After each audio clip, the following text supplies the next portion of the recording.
आभारी बानी कि हमरा के और सब इतना आशीर्वाद देनी। अभी लगले एगो गाना अनि माइनर दे देगो नया गीत बा नौजवान भाई खुश हो जाए। 1-2 महीना 3 महीना के गावल हो तन मनी हल्का मन का जने हरियर हो जाए कि मरही के बाटे अरे मारी मन जान से कहे मुआवेलू नजरिया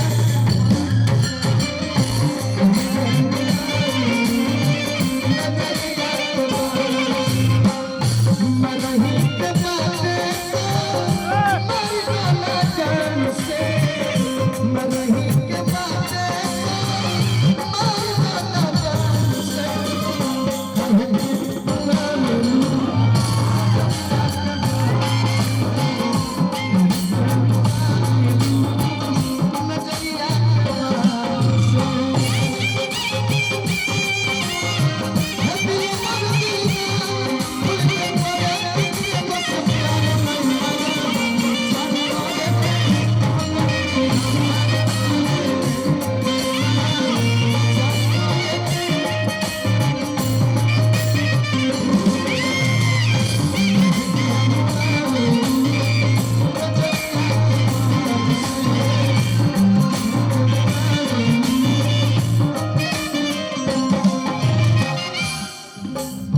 बहुत हजारों रुपया आशीर्वाद भी मिलल, प्यार भी मिलल, पुरस्कार भी मिलल।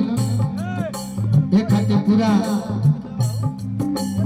ये गांव जवान जितना भी हमारे नौजवान भाई बाड़ो जे यूट्यूब पर हमारे गीत सुन के आशीर्वाद हमरा के देला। आशीर्वाद ले हम नहीं की बकरौरा सबसे बल पर हमारो मनोबल बढ़त रहेला। अशोक से चाहेगा घर से निकललू जब सजी सवार के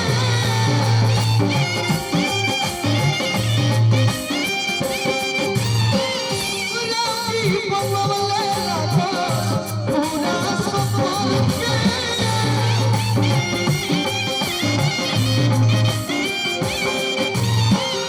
राती बमवले लगा पूरा सफर के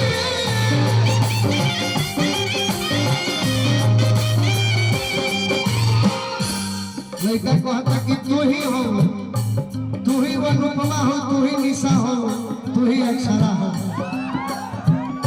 जितना लोग बात सब देखते बनी कि यही शब्द के हाथ धरल हो बुद्धि खेले पहले बुढ़ावा जवान के बुद्धि खेले पहले बुढ़ावा जवान के कहे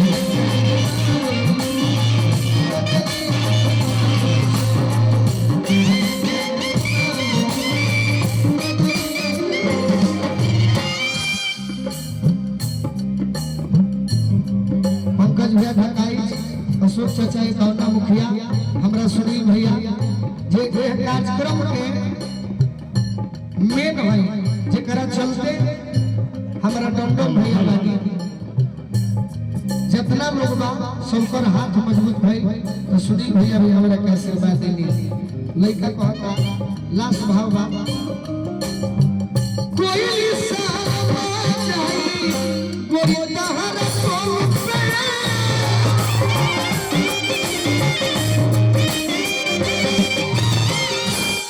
हमरा डुमरी शालिग्राम चचा हुई जे हमरा के खूब प्यार दुलार देहिला। शालिग्राम कुंवर जी डुमरी हां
Thank you.